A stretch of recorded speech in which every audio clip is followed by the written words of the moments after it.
Hey everybody, welcome to the Blendr Report, where news meets rational thinking. I'm your host, Jonathan Harvey. This is your co-host, Liam DeBoer. Liam, what are we talking about today, bro? We are going to be going over the Paris Olympics organizers issuing an apology to Christians over the Last Supper parody.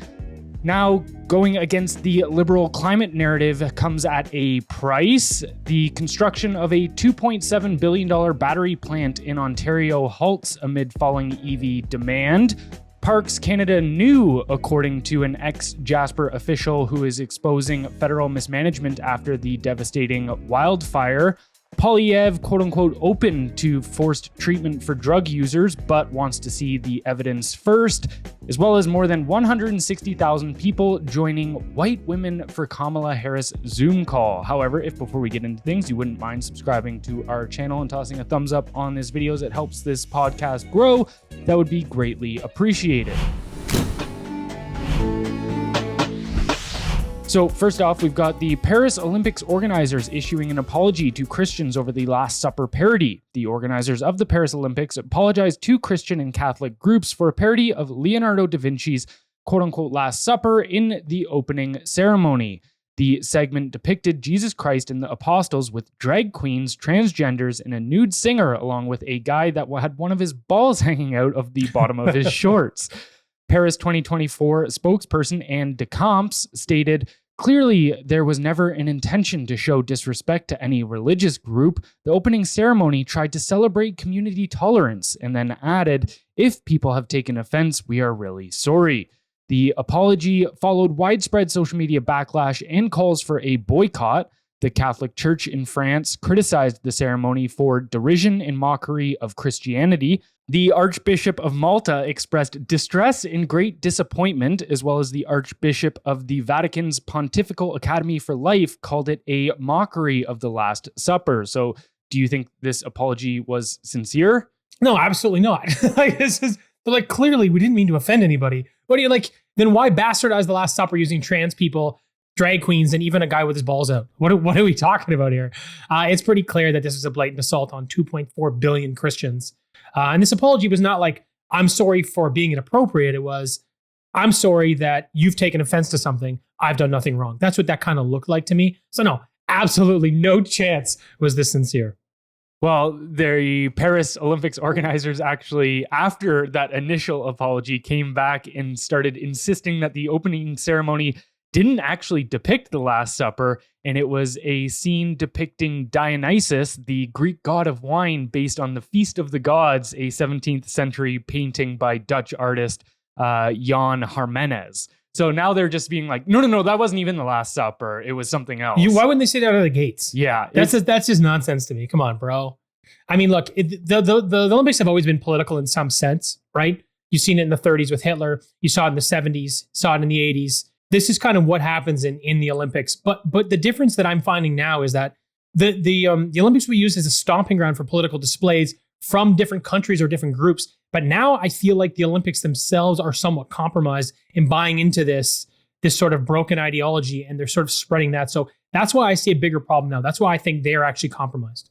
So I do think that there is a war on the West, yes. the Western culture in general, and it's coming from within. That's what I mean. The call is coming from within. Yeah. And so you look at what Christianity did for the West. So every person has three different realms that they operate from. So you have your biological systems, then you have your what is, so your truth seeking and your rational, the way that you rationalize things. And then you have your what ought to be, which is your moral code and your systems. Well, the Western world, that third aspect, the moral code, what ought to be, the goal, essentially the highest value, has always been the Christian ethic up until about 50 years ago. It's what Western civilization was built upon, was the Christian ethic and right. Essentially the 10 Commandments or anything of that nature. Even if you go look, people will say, oh, we weren't, the West wasn't a Christian nation. It was very liberal. But you go look, even our rights, our Bill of Rights starts with the sentence that these come from God. the American Declaration of Independence also claimed that we're all equal in the eyes of God. Like, these people were obviously very Christian and religious. I mean, it's on their currency. It's pretty clear down there. Yeah. Yeah. And even if you look at the colonizers that settled here, they were 99% Christian. So the way that I've started to think about it is, okay, if there is, and I think everybody can feel this. And again, I'm not even somebody that's ever gone to church. I think maybe once as a kid when I was like, when my grandma was babysitting me and we had to go. I think my mom took me once when I was a child. I'm like, nah, this isn't for me. She's like, okay, cool. No problem. She stopped going. Yeah. But like her family still goes. They'll go like Christmas mass and stuff like that. Not for me. I got to go to bed at that time. Yeah. Wild. So like, I definitely have my gripes with organized religion. For sure. But I do look at this and go, if you think that the Western world has gotten stronger or more unified with the dissolution of Christianity and the mass exodus of people adhering to Christianity, like, you're insane. We're easily, pretty much on every metric you look at, we're becoming more and more divided. Yes. If you think about civilization, in the Western civilization in particular, like a tree, everything that we really like about our tree, whether like the fruit that it bears, which is like human rights, individualism, all of this, free speech, blah, blah, blah, all of this stems from the roots, which are Christian values. And so I don't think you can dispense with those values, that ethic, without like, and expect that tree to still stand. For me, the way I see it is, you have to have a code one way or another. Like, you have to be a decent person. You have to find either you find it within yourself, or have to find something like maybe religion to sort of keep you in line and to have those values. So I found that I was raised with a lot of those values. My parents weren't religious. Like my mom, like I said, she was sort of half in, half out with religion by the time I was born. But I was raised with good values. And I think you can raise a family without using religion. However, if you don't have something else to substitute for that, that's why I feel like society's so broken these days, is because the controlling narrative, or the dominant narrative now, is sort of the antithesis of sort of religion and Christianity and all these things. And this is where you have a problem. The way I see it is, I think there's a lot of valuable teachings in religion, in most of them. I don't think it should be taken literally. And again, I have my issues with organized religion, for sure. But again, if you don't use that, you kind of have to build your own system to be moral and to do things that are decent and have good values, right? But when they're doing something that's the complete opposite, well, now you have a big problem, because if they have an issue with this, if they don't want to build their own system for what's right, instead they just want to tell you that you are wrong, even though it is a pretty good system in keeping people in line, how do you think that's going to turn out? Well, that's why we have this mess today.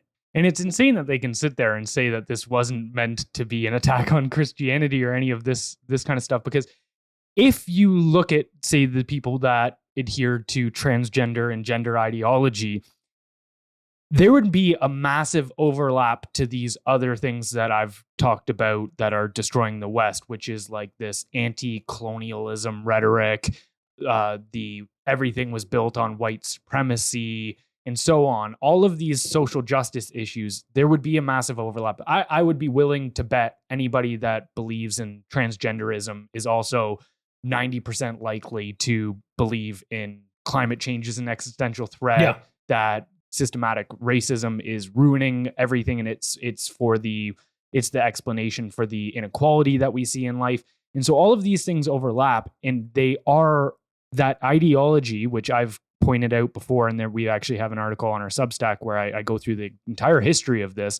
It does stem from Marxism, and one of the three principles of Marxism was the abolition of religion. And like, it was like, even if you go look at the Bolsheviks, the kind of first people to bring Marxism into play on a large scale, they had it was called the militant atheists. And it was like, we're not just secular in the sense where you go believe what you want and we believe what we want. Yeah. We'll everybody respect each other. It's like, no, they were like anti-religion, anti-Christianity, all of this kind of stuff. Right. And if you look at how they persecute them. So what I'm trying to get at here is this ideology that is driving it is inherently malicious towards religion, and then you see it on full display here. Yeah, I mean, one thing I would highlight when you sort of listed those belief systems, not for nothing, they're all liberal ideology, every single one of them. So it's interesting when you kind of back into it, you go, what's happening today in society. So what was a faux pas at the dinner table 20 years ago that isn't today? Talking about politics, religion.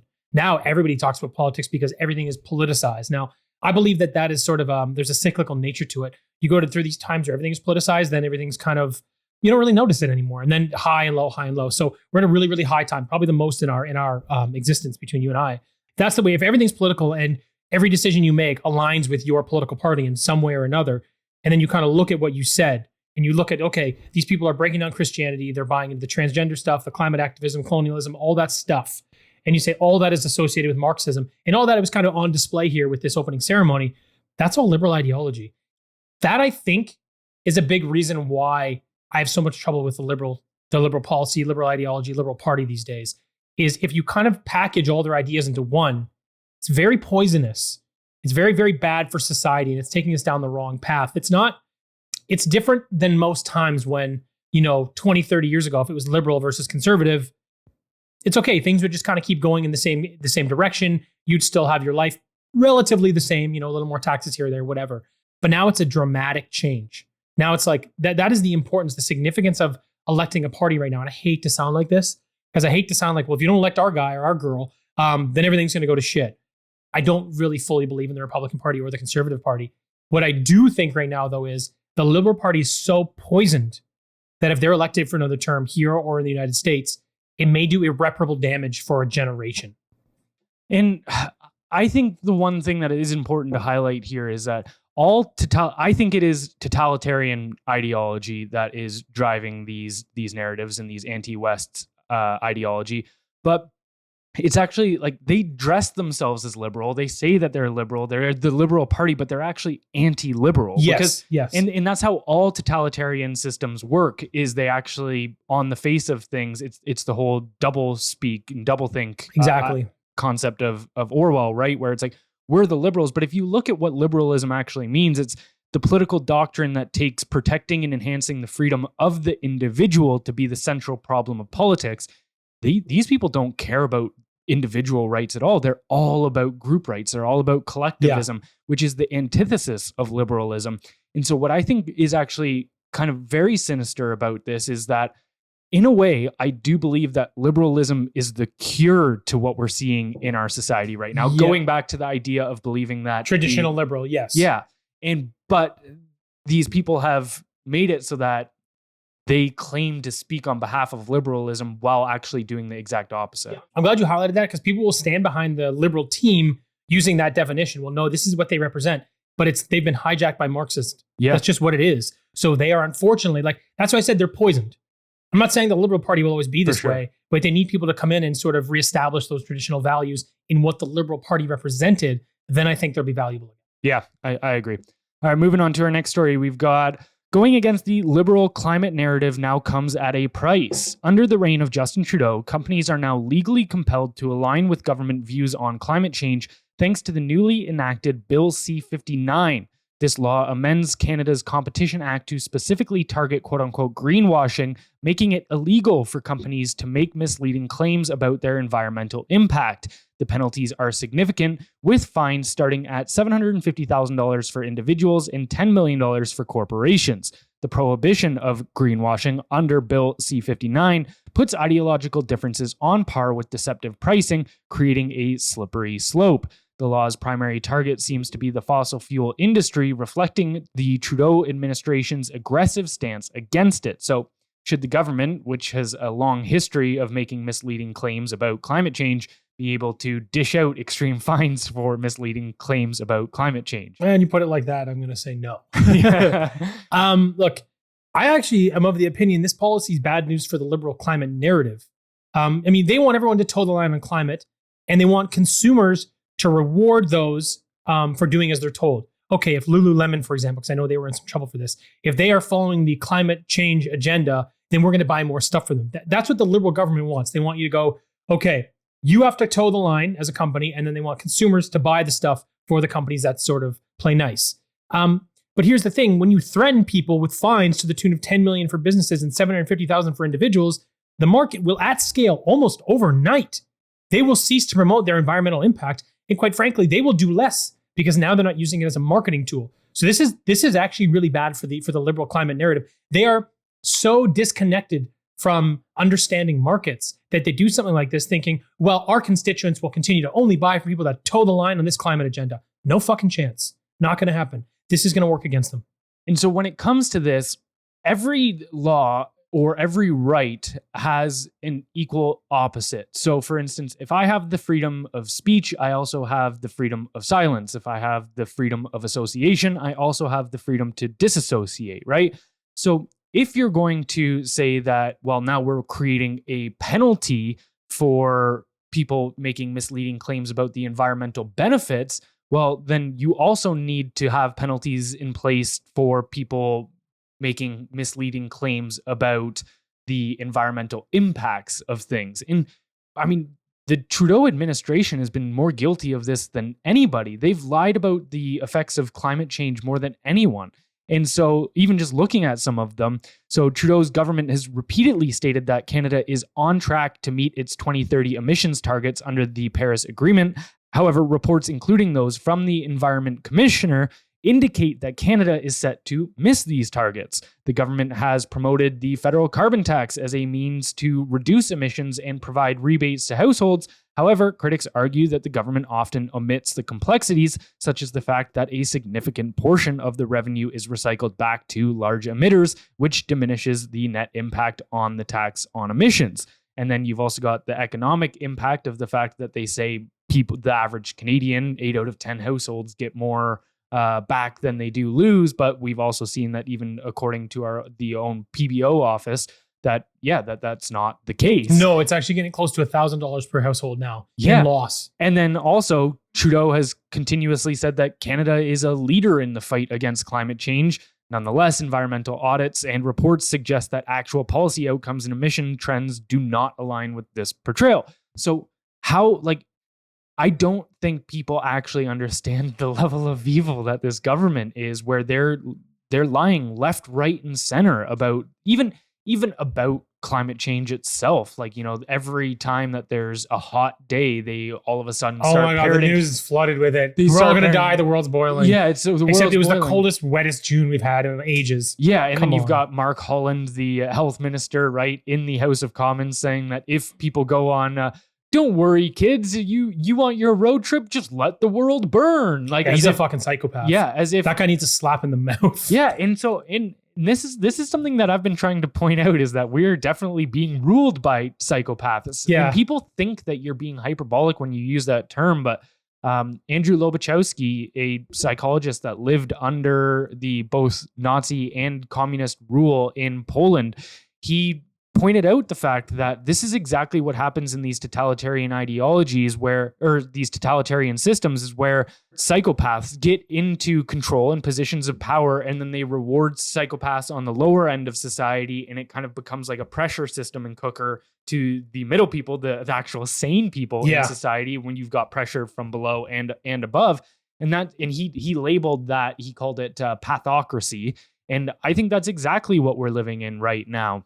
Well, yeah, I mean, this is the most hypocritical piece of policy I've ever seen. But like I said, the value is this is going to work directly against them because they've overplayed their hand in trying to understand the market. Yeah. So at least there's that. That is the silver lining for me. For sure. And then even just this kind of goes just outside of Canada again, but I just want to quick run through some of the most insane claims and that have just turned out false by these exact organizations and people that push for these kind of policies, where now they're fining individuals up to $750,000 and $10 million for corporations for lying about their climate impact.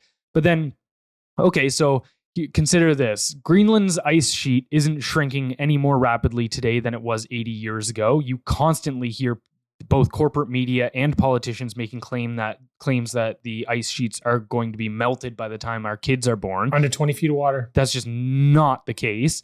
Paul Watson, the co-founder of Greenpeace, once said, "It doesn't matter what is true. It only matters what people believe is true." Timothy Worth, the president of the UN Foundation, once said, "We've got to ride this global warming issue. Even if the theory of global warming is wrong, we will be doing the right things in terms of economic and environmental policy." Definitely not the right things in terms of that's what I mean. It's so wild. Mustafa Tolba, the former executive director of the United Nations Environment Program, said in 1982 that inaction will cause by the turn of the century, meaning the year 2000, an ecological catastrophe which will witness devastation as complete, as irreversible as any nuclear holocaust. Well, guess what? We're 24 years past that and we're still doing just fine. David Vinner, a senior research scientist, said in 2000 that within a few years, winter snowfall in the UK will become a very rare and exciting event. Children just aren't going to know what snow is. And a Pentagon report covered by The Guardian in 2004 said European cities will be plunged beneath rising seas as Britain is plunged into a Siberian climate by 2020. So it's hilarious that on one hand, you've got the David Vinner, the senior research scientist, saying that snow is going to be non-existent by 2020. And then you've got the Pentagon saying that by 2020, the UK will be a Siberian climate. You're like, these people know nothing but how to lie. Well, it's also like Al Gore's Inconvenient Truth. Yes. In 2000, was early 2002, something like 2000, something like that. He said we'd be under 20 feet of water. Yeah. That math doesn't add up. No. Sorry, dude. Not even close. I can't believe he wasn't called out for any of that. Everyone just jumped on board. Okay, let's go then. The world's drowning. Actually, this just reminds me of one of my favorite philosophers' quotes, Nietzsche, where he said, everything the government says is a lie and everything it has was stolen. That's got to be like my new motto. That's so good. All right, moving on to our third story. We've got construction of a $2.7 billion battery plant in Ontario halts amid falling EV demand. Umicore Rechargeable Battery Materials Canada Inc. is halting its $2.8 billion battery manufacturing plant in Ontario due to a slowdown in electric vehicle demand. The project, which was set to create over 600 jobs and received significant government support, is being delayed because of reduced sales of battery materials and shifting customer plans. The decision follows broader concerns about EV market oversupply and issues related to battery material sourcing and trade practices. So, does the government have a good enough understanding of the economy in order to make such large, quote unquote, investments? Clearly they do not. Government spending efficiency is 20% at best, based on our calculation. And we've dug pretty deep there, so I actually feel pretty confident in that. And every organization that's part of the government is corrupt in some way in their frivolous spending at the very least. Not to mention, the government makes business decisions like this based on their own flawed climate change policy, right? Look, here's the thing about the market. It dictates. If you think you've got the best cheeseburger in the world, but it tastes like dog shit, you're going to go out of business. It doesn't matter if you throw $2.7 billion at expanding your enterprise. If your food tastes bad, it's still not going to work. Nobody's going to buy it. You have to understand that the market will dictate how these things work. This should be a lesson in government spending, and there should be accountability for this failure. Unfortunately, I'm assuming neither will happen. Bjorn Lomborg pointed out the whole issue with EVs in his book, False Alarm, which I highly suggest anybody go read. And he's pointed out that, yes, like he's no climate change denier, but he's very realistic about what climate change really is, the impacts it will have, and how to actually mitigate it. So like one of the things he pointed out in that book is that replacing your current car with an electric car won't lead to dramatic emissions cuts, according to the International Energy Agency.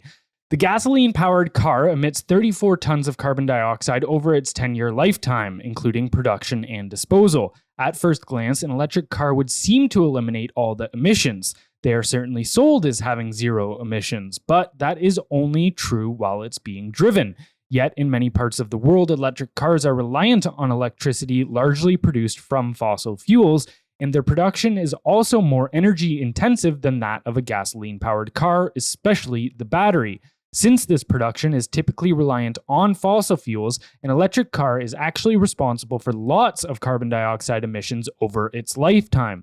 Across the world, an electric car with a reasonably long range will emit on average 26 tons over its lifetime. So, switching from a gasoline-powered car emitting 34 tons of carbon dioxide to a comparable electric car that emits 26 tons doesn't eliminate emissions, it cuts them by 24%, leaving more than 3/4 of emissions in place. Also, air pollution has an impact of 6%, and surprisingly, more electric cars can mean more air pollution. If you have plenty of hydropower, as in Norway, replacing gasoline with electric power can improve air quality, but in places with significant coal-powered electricity generation, including parts of the United States, more electric cars means more air pollution. China, the world's biggest electric car market, has so many coal power plants that electric cars worsen local air with lethal consequences. It is estimated that in Shanghai, pollution from an additional 1 million electric-powered vehicles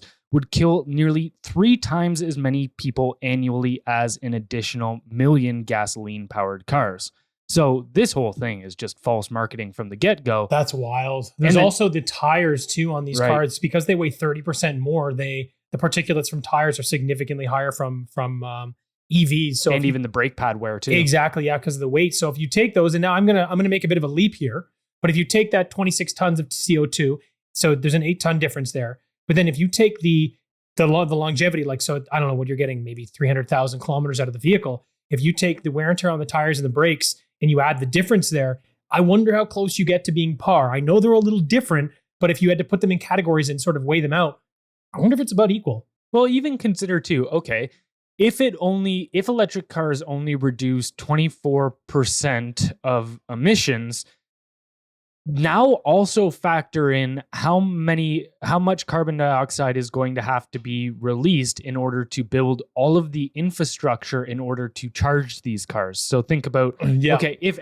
even take the cars themselves out of it, it's like, okay, now you have to build the equivalent of what we have for gas stations into charging stations in a sense, for these things. Yeah. Even just that alone is going to the amount of concrete you have to do, the amount of oil and gas that the machines run on in order to build those things. Yeah.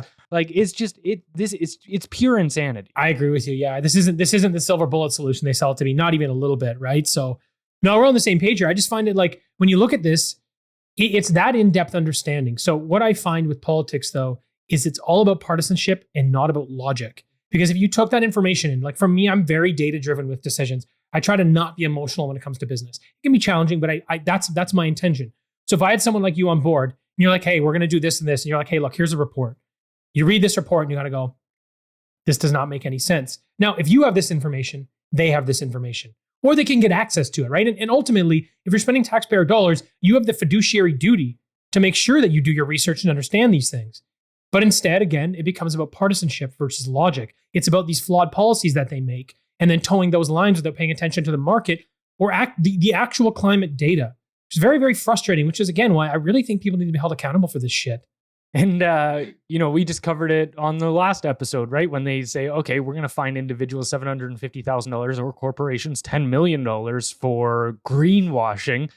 How about what you guys do with your green slush fund? Yeah. Like taking that away. Like what you guys put that thing had $1 billion budget. And we saw that, the person in charge of the chair of that slush fund was taking money for her own funding businesses. Her own businesses to the tune of close to $500,000 that we know of. Close.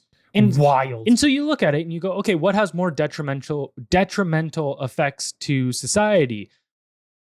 Making false claims about the environmental impacts that your product has. So therefore, even just that, like, that doesn't really change much in reality as far as the product is already made, the product already happens. You're just lying about how well it does the thing that you're claiming it does. Sure, it's a little deceitful. It's deceitful, sure. But the thing is, they're banking on people really giving a shit about their impact on the environment. Mm-hmm. So it's like, you're really just speaking to a small cohort of liberal extremists. Sorry, but that's what you're doing. But okay, so what's more detrimental? That or the government actually first taking your tax dollars, which Canadians are having a hard enough time staying afloat right now, them taking your tax dollars and then stealing it for their own benefit. I go over this a lot, the lack of accountability, but not just the lack of accountability. Yeah, the lack of recourse for people that do stuff like steal $500,000 from taxpayers. Like, this woman just stepped down. She should be in prison. And like you said, seize her assets. We're done. You don't get to take that kind of money. If you don't pay your taxes, they throw you in jail. But they can steal your money to the tune of hundreds of thousands of dollars. With Trudeau, millions of dollars. You should have to go, well, tough luck, I guess. What the hell? Yeah, this girl's corporations that she took money from in order to fund, they should be fined $10 million under this. Minimum. Law. Yeah. And 10 years in jail and have all of her assets seized. You and I should run the world. Fuck this. All right. So our next story is Parks Canada knew, according to an ex-Jasper official who was exposing federal mismanagement after the devastating wildfires in Jasper. A former senior planner of Jasper National Park, Peter Schultz, has blamed unresponsive and politicized leadership at Parks Canada for last week's devastating wildfire in Jasper. Schultz, hired by Parks Canada in 2008, claimed that fire prevention staff were so confident in their abilities that they allowed deadwood to accumulate, creating a fire hazard. He described efforts to clear deadwood and conduct prescribed burns as being ignored by park management. Schultz highlighted that the park had become a powder keg due to the buildup of dry, aerated timber, which could ignite easily. He noted that only 8 prescribed burns were conducted across 6 national parks in 2023, compared to a record 28 burns in 2015. Parks Canada did not respond to inquiries about prescribed burns in Jasper between 2008 and 2024. Schultz estimated that by last summer, nearly 40% of Jasper's trees were standing deadwood due to pine beetle infestations, setting the stage for a massive wildfire. In a LinkedIn post, Schultz criticized Parks Canada and Jasper National Park superintendents for failing to manage the forest properly due to pressure from eco-activists. So, who is responsible for the Jasper wildfires? Liberal government mismanagement, conservative questioning of climate change policies, climate change itself, or are instances like this just simply unavoidable? This is on the Liberal government. I mean, this is clearly a case of negligence, right? Like you have this situation where the Liberals are screaming about climate change daily and blaming all the wildfires on climate change, even though we know the majority were caused by arson, by humans, whether arson intentional, not intentional. Now, wildfires happen regardless, but what contributes to the significant spread is dead, dry wood. Jasper knew they had a powder keg of a situation due to the dead wood from an infestation, but only cleared at 8 burns that year or last year. It doesn't make any sense. When you put all that information together, you go, you guys should be clearing out twice as much dead wood as usual because the Liberals are telling you how dangerous the wildfire season is and how dangerous climate change is. What you would do is you go, oh, well, then proactively, I'm going to clear out as much deadwood as possible because we know this is a problem. In fact, it's so negligent. I don't know. It may be intentional. I mean, I don't want to maybe go that far, but if you know that climate change is causing all these wildfires and you know that deadwood is contributing to it, and then you reduce the number you clear out by 75%, 70% in that range, are you not maybe doing it intentionally? I don't know. What do you think? I mean, there's a motive for it, right? If your government is pushing the narrative that climate change is an existential risk and therefore you need to give us all of the resources in order to deal with it, then you can create those issues where you can take back money from those people and get more power and resources, put more legislation in place that, like we were just covering, that all of a sudden you can find corporations for this and that, blah, blah, blah. I think it helps you sell your narrative. I think the Liberals, like we talked about last time, climate change has become such a liberal hill to die on because it directs so much of their policy decisions. So you do something like this and you can point to it and go, look, we told you guys. So it seems intentional. I feel like there's probably a number of these instances where they're letting these things happen. Like last year was a weird one for me. Last year was why the reason I think this honestly is because of what happened last year and the number of fires that were intentionally lit to burn down forests in Canada.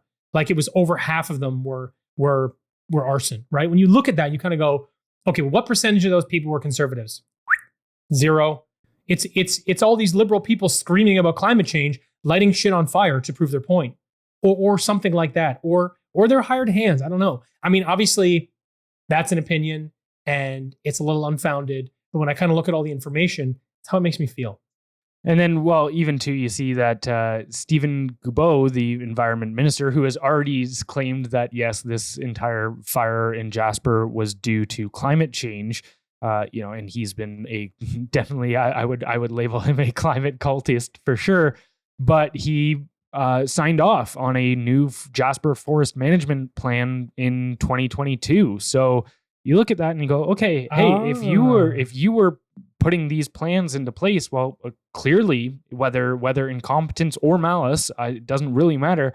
Clearly, you said that you were dealing with this, but I did not realize that. Now I think even more that it was intentional. And you look back at, in that article summary that we were just giving there, they mentioned the whole deadwood and pine beetles thing. And I know you touched on that as well. But even if you go back to 2017, there was conservative reports in in the House of Commons, there was conservatives saying that, warning the federal government that this was an issue. But then also too, what's really interesting is, so it's insane that, our government spending has gone through the roof, especially on things like, yes, whether it be this EV battery plant that they were putting up billions of dollars for, or whatever. If you go look at the Parks Canada government spending, it has actually decreased from 2017 to 2018, between 2017 and 2018 to 2022-2023 year, the total agency spending decreased by approximately 45.52% over that 6-year period. So they've cut the budget in half I think this is 100% intentional. Because the thing is, every time anything lights on fire, anytime there's a warm day, they just go climate change, climate change, climate change. That's the reason. If you have a problem with your forests because they keep lighting on fire, what do? You clear out the deadwood, you put a larger budget behind it. That's what you do to solve. How else would you solve the problem? You're a businessman. Tell me how else you would solve that problem. There's no other way. So if you're pulling back funding and not clearing these things out and signing off on these reports, you want this thing to burn to the ground because you're selling your narrative 100%. Again, my opinion, but that's exactly what I think is happening here. And yeah, once we head over to our Substack exclusive after we're done this episode here, I've broke down quite a bit as to how things have changed and how we deal with these fires, also the number of fires that happen, the area burned, all of this kind of stuff. So we'll get into that a little bit more later on here on our Substack exclusive. But our next story, we've got Poilievre open to forced treatment for drug users, but wants to see the evidence. Conservative leader Pierre Poilievre expressed openness to forced treatment for drug users, but emphasized the need for evidence to support its effectiveness. So I figured, instead of just reading off the rest of this article, we'll actually just play the clip itself. I know you're familiar with Alberta's approach to drugs, which similarly to you is very much against so-called safe supply. But they have proposed a forced intervention, and in some cases, really using the mechanisms of law to push drug users into treatment under certain conditions. Would you support something like that nationally? I don't know. I need to study it more. I need to understand how it would work. I want everybody who's on drugs to be in treatment and rehab to get off drugs. What I haven't been able to figure out is, if someone doesn't want to be rehabilitated, can you require them to be? I don't know. I'd like to see some evidence for and against before I make a judgment. Tracy Gray from BC is an MP in our caucus, a common sense conservative, who's proposed that we have treatment in the prisons and that judges have the ability to make it part of a sentence that drug-related offenses have drug treatment as part of the sentence, so that the offender who perhaps they were involved in theft, but we know the theft was linked to their addiction. The judge could say, while you're in prison, you're required to be drug-free, and we're going to provide you with high-quality treatment behind bars. That makes sense to me, because they're already going to be in prison anyway. They might as well be cleaning up their body and their souls and their addictions.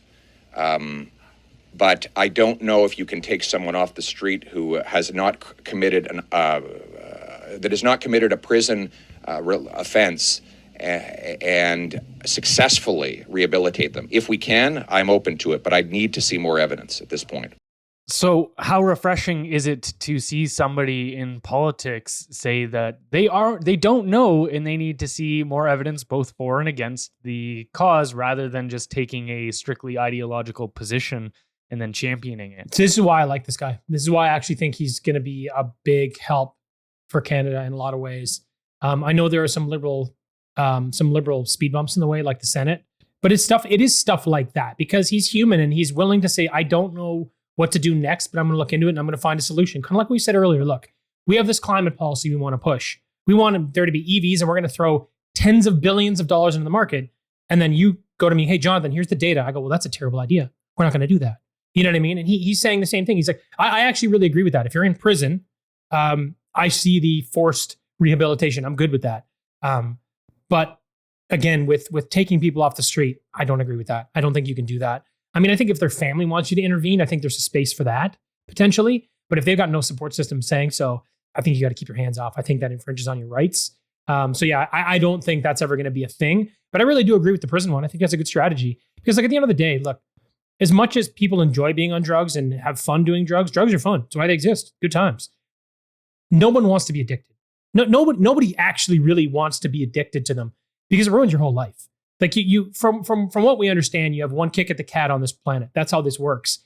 You don't want it to end short and be horrible and you feel terrible and negatively affect everybody in your life because you're addicted to drugs. Nobody wants it. Really, they don't. Like I said, you can have fun when you're on them, but no one wants it to ruin their lives. So I like the idea of reform, but I think I'd have to draw the line at pulling people off the street if they had no family supporting the idea. Yeah, I think there's I'm definitely not on board with just ripping people off the street if they haven't committed any crimes themselves and putting them into forced rehabilitation. However, I think there is a middle zone between that and what we're currently doing, which is allowing these open drug encampments to happen. Like, I mean, you go to any park in Toronto right now, it's just tent cities, and we all know that the drug use is taking place in those public parks and stuff. If I can't go crack a beer in a public park without getting a ticket, like, why the fuck is a homeless person allowed to shoot up? No, I agree with you. I think yeah, go ahead. So I think there's a middle ground between actively facilitating drug use and accommodating drug use in open public spaces. And I mean, also too, we've got a government that is doing a quote unquote safe supply and like actually giving these people drugs. That to me is like the exact, if you've got two sides of the coin at the polar ends of the spectrum, you've got, okay, the hardcore conservative stance of locking people up simply for being addicted to drugs. And then you've got the hardcore progressive stance, which is let's just give those people the drugs and let them do them in public spaces. It's like there's a middle ground somewhere in between there that probably makes a lot more sense. Yeah, no, I agree. I think one of the things for sure is, hey, you tried safer supply. You tried giving people drugs. How'd that work out? Oh, not well.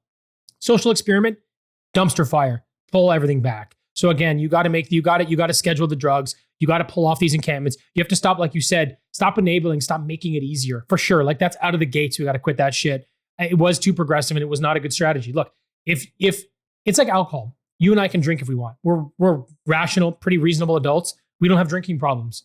I only have one bottle of wine in my whole house and it's covered in dust. So you and I have a good relationship with these things. And that's how I see drugs too. If you want to let people do drugs and they can create a good relationship with them at scale, no problem. But they obviously can't. It's not how this works. It's like people can't pull up their socks and get the job done, just like people can't pull up their socks and stop being addicted to drugs. There's got to be a better system in place, and enabling them is the worst thing we can do, obviously, objectively, based on what's happened. So pull all that stuff back. And then, like you said, I think I agree on more of a middle ground. I don't agree with that hard approach of pull people off the streets, but I don't think he does either. I don't think he would get to that point. I think he would kind of look at the data and see how it's very much infringing on your rights. And I think he'd stick with hey, you go to jail for a drug-related crime, you can go for rehab there. But yeah, but to say, like, again, that nobody has a right to use drugs in public, just like we don't have a right to drink or anything like this. So we've talked about how there's definitely a two-tier justice system going on in Canada right now. And, you know, if you're considered to be a victim, then there's no law that can apply to you for anything you do. And if you're perceived as an oppressor, whether you're like a straight white man or anything like this, then the whole fucking book can get thrown at you. 100%. Although, you know, I do have a good relationship with alcohol for the last couple years. I've never, like, I don't know. It's just, I don't enjoy it really even. Have you not even had a drink together? No. I don't think so. Yeah, we've hung out that's true. We've kind of crazy, eh? Yeah, we've known each other for like 8 months now straight. Multiple times a week, never even had a drink. Yeah. But one thing that I will be open and honest about is like, I sometimes struggle with weed. So for instance, if I smoke, I like to smoke a lot and all day and it's great. I love it. And I still, it doesn't hinder me because I still like, I'm the kind of guy that will like smoke a joint before he goes and does a 10K run. I will smoke some weed. I'll sit on the couch. I'll watch Disney movies and I will eat like a motherfucker. I love smoking weed and going to the gym. I like, or even just working, like editing this podcast, anything like that. Like having a joint beforehand is pretty great sometimes. But what I will say is I do think that legalization and these having shops open and accessible everywhere makes that a lot worse. So even before, it's like, okay, you know, when growing up as a teenager or something, if you wanted weed, I had to find somebody, text them. Then, I mean, as a weed dealer, they're always going to be late by like 2 or 3 hours. 100%. So if it's 9 p.m. and I've got a craving to smoke a joint, then I can sit there like and weigh the negative aspects of having to get that joint. It's a cost benefit analysis. And go like, it's really worth it. Not even going to worry about it right now because it's going to be like 11:30 by the time I get it.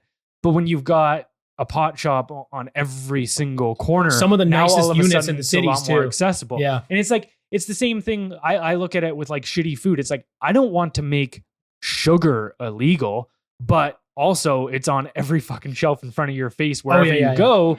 And so like there's a middle ground somewhere between there. It's interesting for me. I guess the only thing I would say, the only reservation I have about making everything illegal is that you just have underground markets or you just have criminal activity. Now, you know what's funny though? I say this, I'm becoming more of a fan of criminal activity though, because they don't have to pay taxes. Well, come on, this is the government is the most criminal enterprise in history. Yeah. So it's like, if you found a way to not pay these fuckers, that's cool with me. So but I would say like that does contribute to crime and violence and other issues. And I do think, especially now with fentanyl and stuff like that, it contributes to a lot more death. So I think regulation is good in that sense. We're just doing it wrong. This is just completely wrong. You know, I just think like, I don't know. What are your thoughts on like, so if people are going to do drugs, so you're going to go with a bunch of the guys, you're going to do blow. So everybody's going to do a bunch of coke. Cool. But the thing is, look how many people are dying because everything's laced with fentanyl.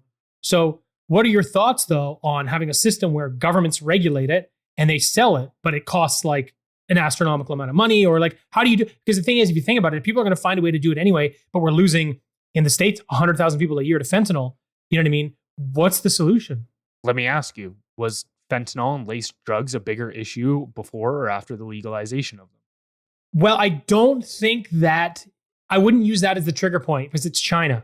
It's China doing it and they're doing it intentionally. We know they're doing it intentionally because they outlawed, there was an agreement between the States and China to stop selling fentanyl. So what China goes, yeah, no problem. They broke down the components and they just sell the components so you can cook it there anyway. So for me, I think it's warfare, to be honest with you. So I don't think the legalization, to your question, there may be a marginal difference, but I think China is the biggest contributor at this point. And if you can't find a way to get that out of the system, people are going to keep dying. And that's why I'm like, okay, well, if it's government regulated, then it wouldn't happen. That was kind of my thought. What do you think? So I think we really need to make the distinction between legal and moral. You know, legal is what's punishable by offense and moral is what's considered good and bad. Sure. And so you look at what I see is people don't make a distinction between those things. So when a society or a culture legalizes something like drugs, then all of a sudden the moral stigma that goes along with it also becomes loosened. For sure. And so I am of the mind where I don't like, again, I'm most days, and I'm becoming more and more so an anarchist in the sense where I don't think the state should exist in an ideal world, but obviously in idealism in general has its limits. So I'm very much know that there is a point where that would be diminishing returns going down that anarchist path for sure. And I'm willing to admit that. I think if you were to have a truly libertarian society or a truly anarchic society of that nature, you do need to have a strong moral code. And so, and this, whether it be drugs, whether it be abortion, any of these things, I think they should be decriminalized. I don't think anybody should go to jail for them, but I also don't think you should have a culture which looks at them as inconsequential. And so if you have enough social pressure, people won't go down to those things. If you look at it like, if somebody is out drinking 4 or 5 days a week or smoking weed all the time or using opiates on the street, if you have that cultural mechanism of like, I mean, people don't want to hear it, but it's like, if there's shame attached to doing that, more people won't do them. You almost don't even need the legal enforcement in that sense, because I do think culture is stronger enforcement than legal. But we've entered this space where, because we've legalized it, we've also said that you're not allowed to judge anybody for using them. Right. So basically basically there's no good solution today, but your solution would be, correct me if I'm wrong, regulate, but rebuild the moral code in society first, because then you don't have deaths at the lower level, but you're shunned for doing it, essentially. And again, that's where I actually do think you need a religious component to society, is because you need that strong moral guard. Even in, this has been a philosophical debate for the longest time, is without, Fyodor Dostoevsky, one of the best literary talents of all time, he said in the Brothers Karamazov that, if God doesn't exist, all is permitted. And this is something that even many atheists struggle with. I've never heard a good atheist, and I was an atheist for most of my life, but I've never heard a good atheist argument as to, okay, without religion, where do you get your sense of morality? Where do you get your sense of right and wrong? There's nothing in the scientific world that can tell you that question. Well, where do you think people where do you think I got it? I was raised without religion. But your parents were religious. My dad was not even remotely religious. My mom my dad was the more dominant character in the family for sure. And my mom was raised Catholic, but like I said, was kind of not really a part of it. Doesn't speak to me about Jesus or God or anything like that ever. So I still think people inherently know good and bad. I think they do. So when you get a feeling, if you do something negative, if you're rude to someone or mean to somebody and you feel a way about it after, you think that's because of religion, or you think because emotionally you're like, that was shitty, I should have treated that person that way, and now I see how they feel. God, I feel bad. Well, okay, let me explain my concept of religion. So I think whatever God is your conscience. So I don't think that it is just you. I do think that there is a spirit or a will. Philosophers typically call it a will. There is something guiding you, something pushing you forward. If you do something like, for instance, be extremely gluttonous or anything like that, your conscience will punish you for it. And that's, it's just God and conscience to me is like interchangeable. But there's never been a scientific explanation for your conscience. Okay, so here's a question for you. What about someone, don't mean to pick on people, but what about someone that's significantly overweight versus me? Am I all of a sudden more religious because I'm healthy and they're not, because my conscience is stronger and keeps me in line? I would say that you're more connected to your conscience, for sure. For sure, but would you say that I'm now more religious even though this person goes to church every week? Yeah. I don't think this is the big difference between, say, somebody that, I don't think just saying I believe in God in a literal sense makes you religious or makes you a better person by any means. I think there's plenty of people that use religion as nothing but a lens to judge other people through, but they never adhere to it or live up to it themselves. No. They use it to sort of define themselves. They create their own character by using it. I totally see that. But I guess the other thing too is, what about people that have a strong conscience in some areas and not others? Like, give me an example. Some people work out, but they have a drug problem. Some people drink too much, like one of the two, like just because we're in that conversation. Like, how do you see, like, their conscience is weak when it comes to, and they feel guilty and they feel bad, but they're weak in these areas and strong in others? Yeah, I mean, I don't think it's an on or off switch. Like, I don't think you're either it's all of these things, whether it's good or bad, it's a spectrum. It's not just like, you're on the spectrum. Yeah, I'm definitely on the spectrum. But yeah, I don't think it's just a light switch that you're either a good person or a bad person. Right. That it's a sliding scale. So yeah, you can betray it in one sense and not in another. So then you would say that you don't really have a choice of being religious in a sense, or having sort of a connection with God, because your conscience is built into humans and it does what it does no matter what. Like I understand society shapes it. There's African tribes where the fat women are the ones that are looked most fondly upon because they're a queen, or they have money, they have riches, they have everything, so they can be fat, and then the people that are poor and they're peasants, well, they have more of a tan and they're skinnier. Well, that's what matters here, right? So I know society moves your conscience. I wouldn't say that's a conscience thing, though. I think I would say that that's status. But the thing is, different cultures reward status for different things. But if we use conscience, that would, if you eat poorly and you're overweight and you have no control over that, you feel guilty, your conscience is a problem. But if you do it in Africa, in this hypothetical scenario, then you're praised. So then your conscience wouldn't be activated in that scenario. So wouldn't it then be that society sort of creates part of? I don't think that's the case at all. I don't think, again, we need to make a distinction between your conscience and what society rewards for status. So for instance, how many times have you been in a group setting where a group is egging you on to do something that you know is wrong? They will cheer you on for doing it, but you feel like a piece of shit afterwards. I mean, this was a thing in high school. Like my entire, like, let's say a group of friends would, you know, you would feel terrible for, say, bullying somebody, but your group of friends thought it was hilarious, and they would praise you or give you status for doing it. But that's properly. different. That's different, though. But that's so you're doing the same thing. You're telling me that I can't assume how they feel, but I'm telling you can't either, because I actually have support of society on my side. I'm not trying to assume how they feel. I'm trying to make the distinction between somebody's conscience and what society rewards for status. Well, the thing those is, are two very different things. I agree with you, but I don't disagree. But what I'm saying is, do you think conscience is binary? It's one or the other. Your conscience always knows what's bad? Because I'm at this point now where I think society actually dictates a lot of those things and how you feel. I think that it does play. I think it's a contributing factor. So it kind of, I feel like it challenges your theory of God being the conscience if it can be manipulated by society.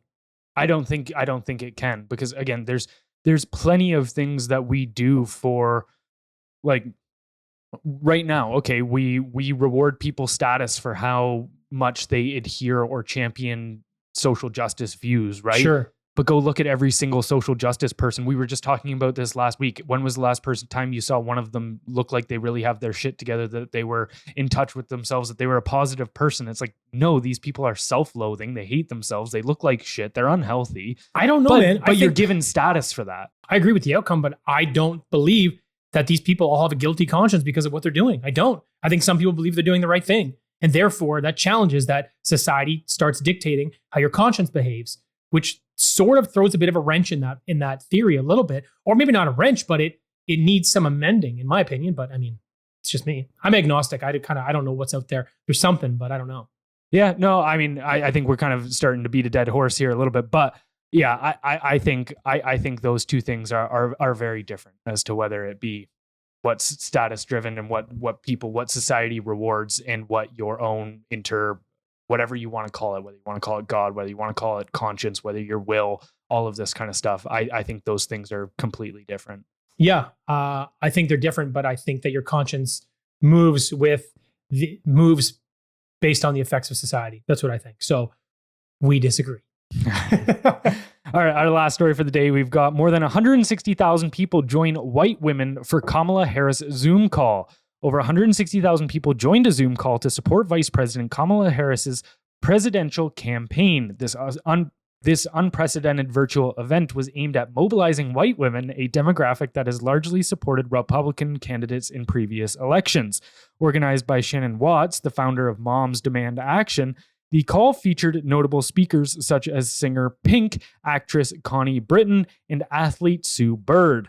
The participants discussed strategies to increase political engagement, combat misinformation, and encourage white women to leverage their privilege for political change. The call raised over $8.5 million for Harris's campaign, highlighting the significant fundraising and mobilization potential of this demographic. So are the Democrats the new face of racism? Yeah, I mean, to your point about doublespeak, you're right. They say they're one thing, but they're literally the opposite. The amount of division happening within the Democratic Party is like nothing I've ever seen. They're bringing back racism by separating everybody and just trying to make us the devil. It's pretty insane. But one thing I do have to give credit for is the media machine in America. Boy, have they made Kamala Harris a competitive presidential candidate at this point, when 3-4 weeks ago, everyone hated her. Her polling was in the 30s. Even Democrats talk shit about her all the time. Now she's the new queen. And now people think, I was watching something today, they're neck and neck. Wild what they've done with that machine. So Matt Stroller, somebody on Twitter, pointed out that he went into one of these groups and he said, I got randomly put into white guys for Harris WhatsApp group and then was almost immediately thrown after I said that a whites only group was nuts. This is apparently common now. So yeah, apparently there's a white guys for Harris group as well. And yeah, if you point out the fact that you're at all uncomfortable with that segregation by, I guess, both on race and sex now, We've talked about intersectionality before on this podcast, where it's any type of your identity, and you have the ultimate oppressed group of, say, like a fat, black, fat, Muslim, trans, lesbian, non-binary one, or whatever, or the queen, whatever you choose. I don't care. And then the exact opposite. So yeah, it's just like, I look at this and you go, how is this anything but racism? Again, double speak. The anti-racists are the racists. What I don't understand is how people can see this happening and vote for the Democrats. Yeah. Is this what you want happening in society? Like it just points to the fall of America. It's like the most obvious thing that the whole thing is being ripped apart from the inside. So listen, I saw a clip of one of the that was taken from this Zoom meeting of white women for Kamala Harris. Just give this a listen. Ariel Fodor, affectionately known as Mrs. Frazzle to her combined audience of over 1.5 million followers, is here to help gentle parent us through this election. Thank you. Hi, everybody. I am so honored to speak today. I am like shaking to just be among such incredible company. We are here because, as if you were here earlier, you've heard BIPOC women have tapped us in as white women to step up, listen, and get involved this election season. This is a really important time, and we all need to use our voices and influence for the greater good, no matter who you are. You are all influencers in some way.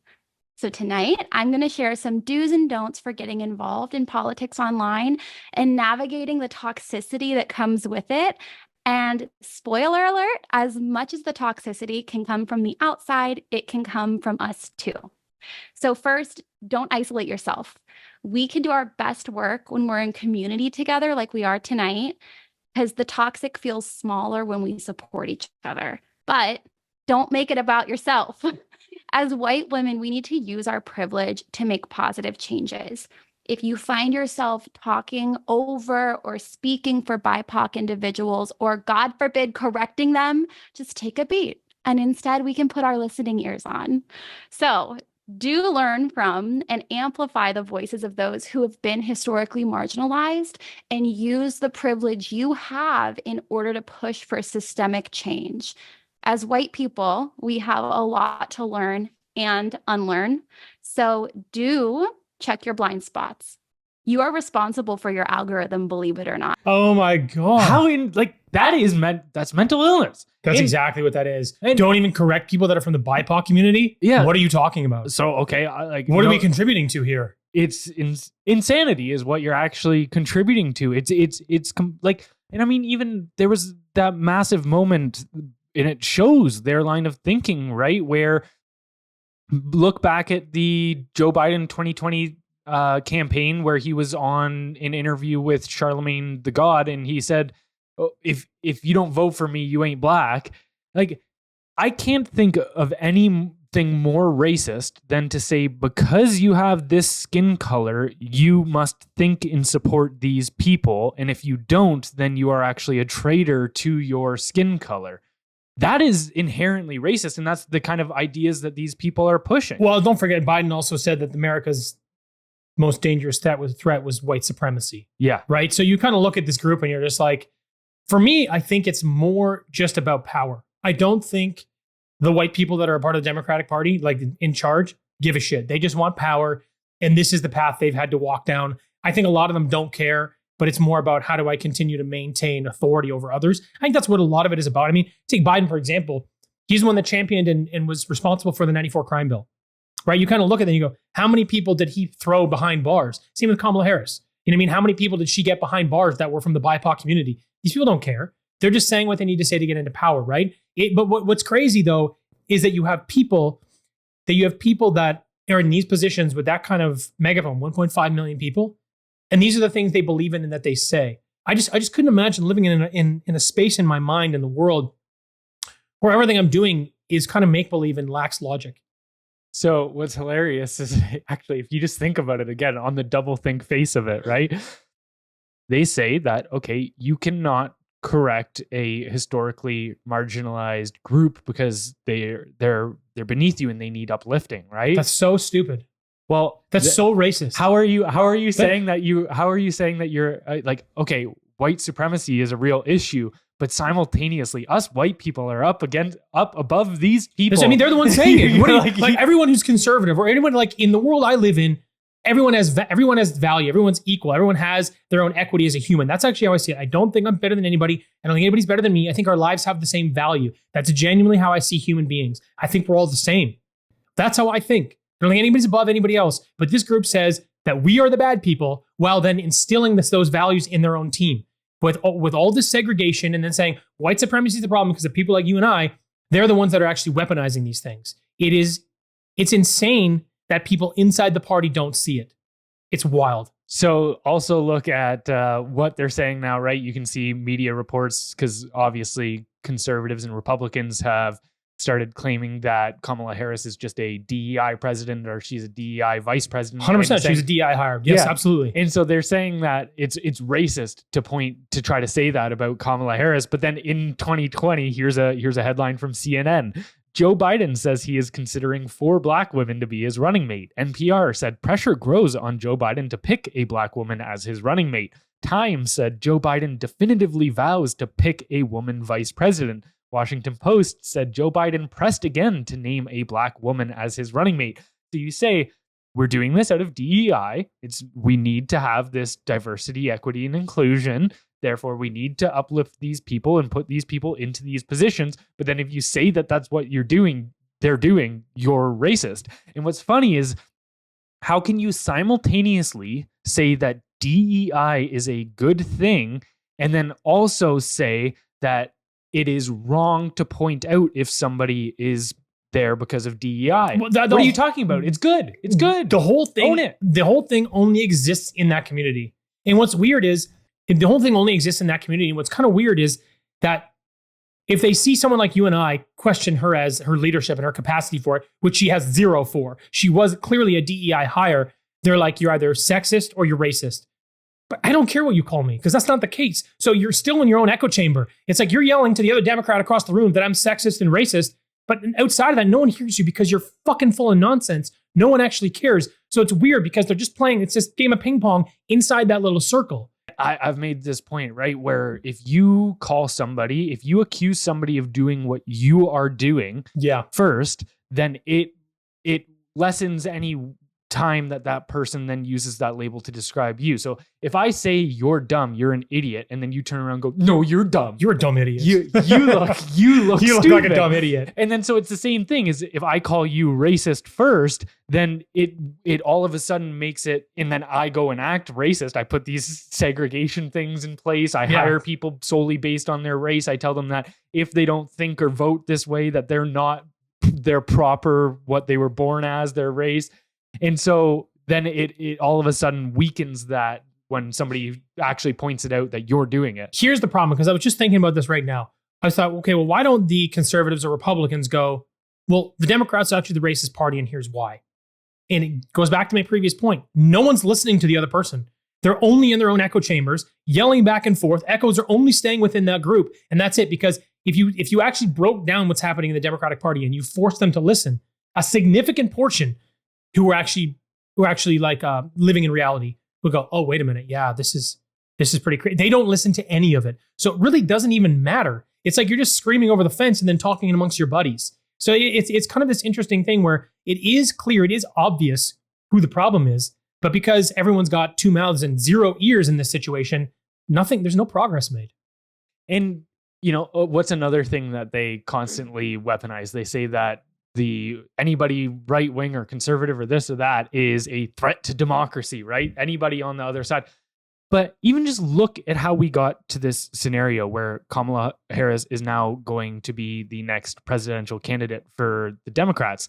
She wasn't voted in through a primary. Terrible. It was anti-democratic. Very much so. And so actually this was just highlighted last week. So Pulitzer Prize winning journalist Seymour Hersh, who exposed war crimes during the Vietnam War, as well as covered the Watergate scandal for the New York Times in the 1970s. So a very accomplished journalist. This isn't just some fringe person on Twitter making this claim. Suggests Barack Obama threatened Biden with the 25th Amendment, saying he had Kamala's approval to force him out of the 2024 race. So the 25th Amendment is what allows them to kick a president out of office. And challenging have his the- capacity. Yeah. Yeah. Hirsch says Obama was, quote, deeply involved with the alleged coup and called Biden after his incident in Las Vegas, that whole health thing where he kind of disappeared for a week. And, quote, I went over reports this week with a senior official in Washington who helped me fashion an account of a White House in complete disarray, Hirsch said. Obama called Biden after breakfast on July 20th and said, here's the deal. We have Kamala's approval to invoke the 25th Amendment, a senior Washington official told Hirsch. Nancy Pelosi, Chuck Schumer, and Hakeem Jeffries were reportedly directly involved as well. Obama's plan was not to immediately endorse Kamala, but it was clear that she would get, quote, the nod, and it was determined that her being a prosecutor would help in debates. Obama had an agenda and he wanted to seek it through to the end, and he wanted to have control over who would be elected, Hirsch said.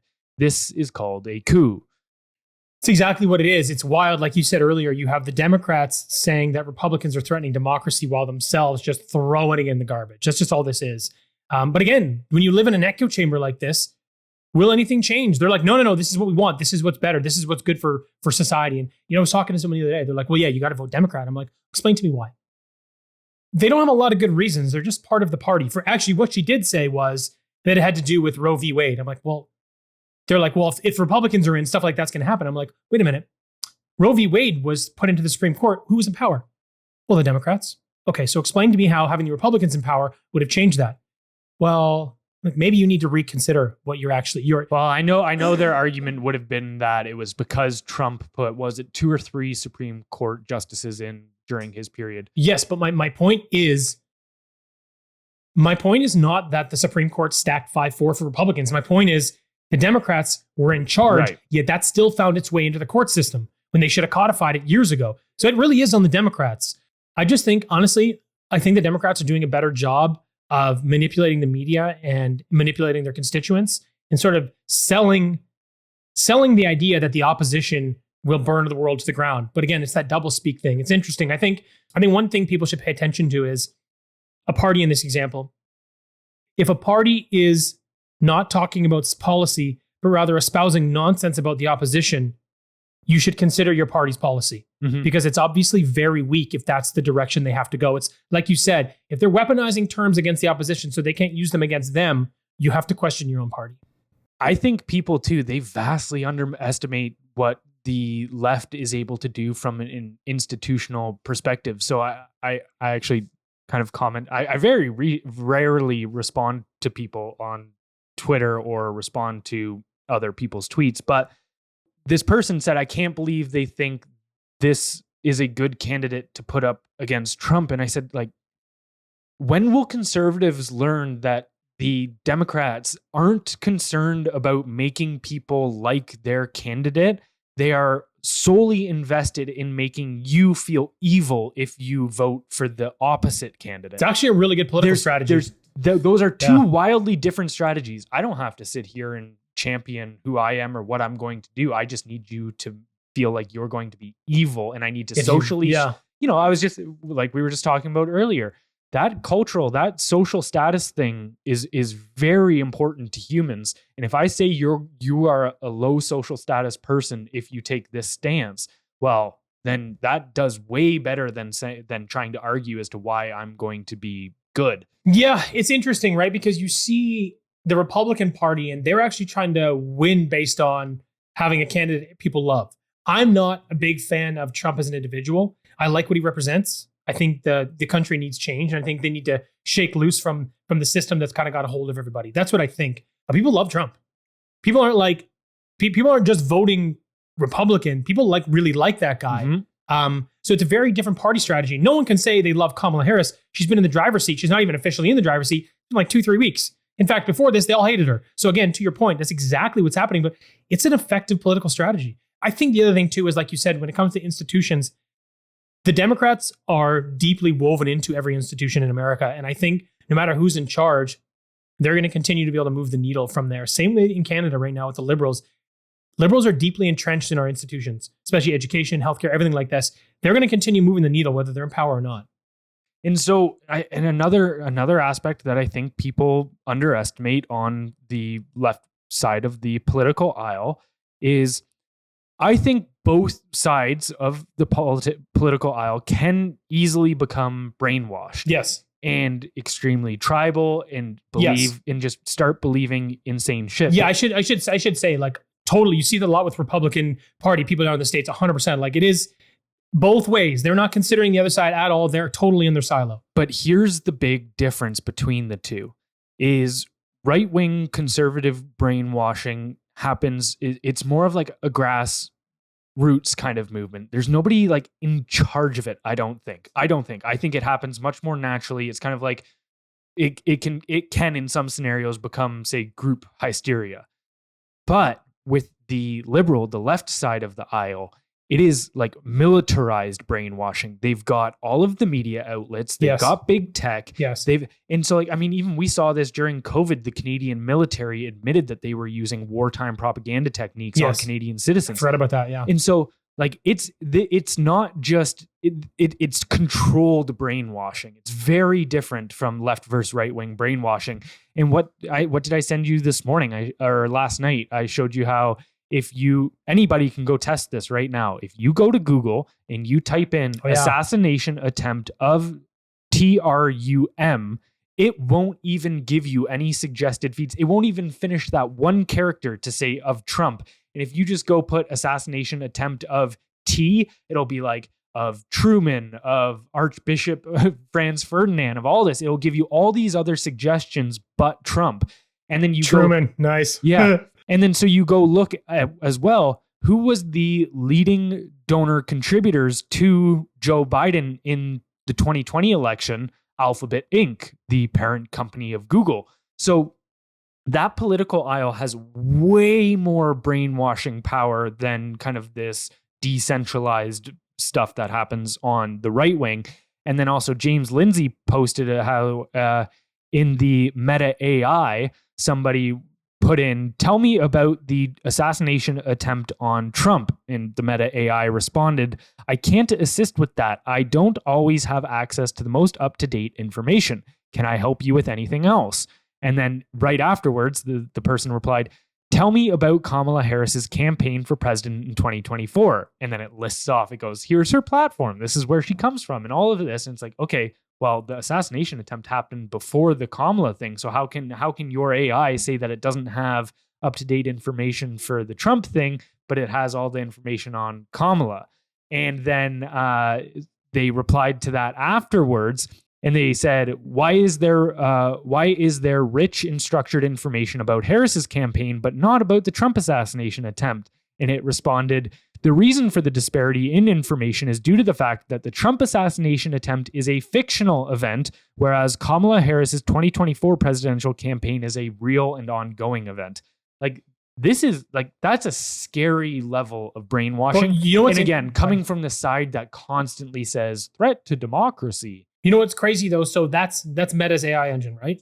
And actually, I want to clear up that I went after this stuff all popped off, because that's obviously trending and going nuts on Twitter, that whole instance.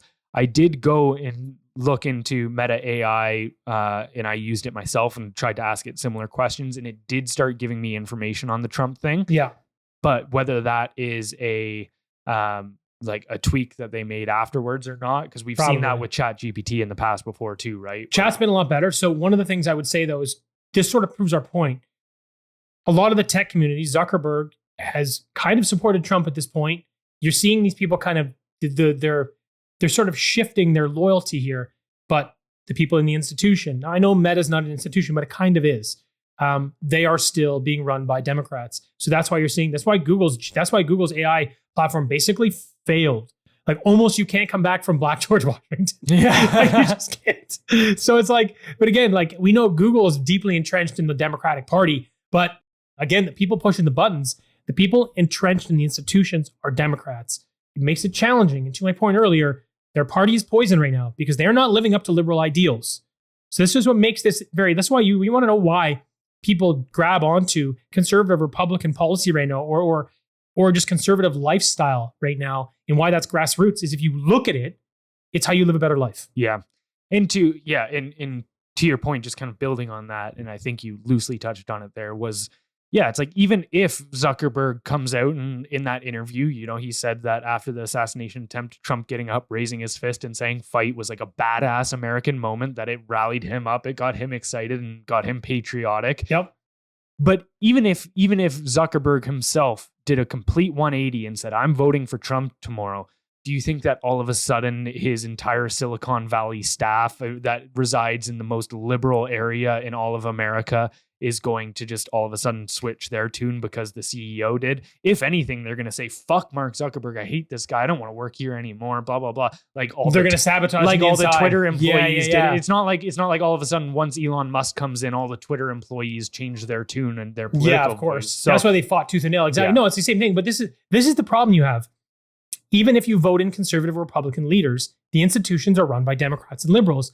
This is going to make unplugging from these problems very the hooks are deep into society. So it's like, you may think, and this is what I think the reason I'm saying the significance of this is, people believe if they elect conservatives or Republicans right now, things will begin to fix themselves. It will be a dogfight, even if we're in control. Yep, 100%. All right, well, let's head over to our Substack, where we're going to answer some audience questions, including how many fires happen in relation to other years, and has the way we tackle fires changed, as well as that it was mentioned on past episodes that if you want your institutions to work, you have to work for your institutions. So and somebody was asking about a little bit more elaboration on how we can do that in actionable ways.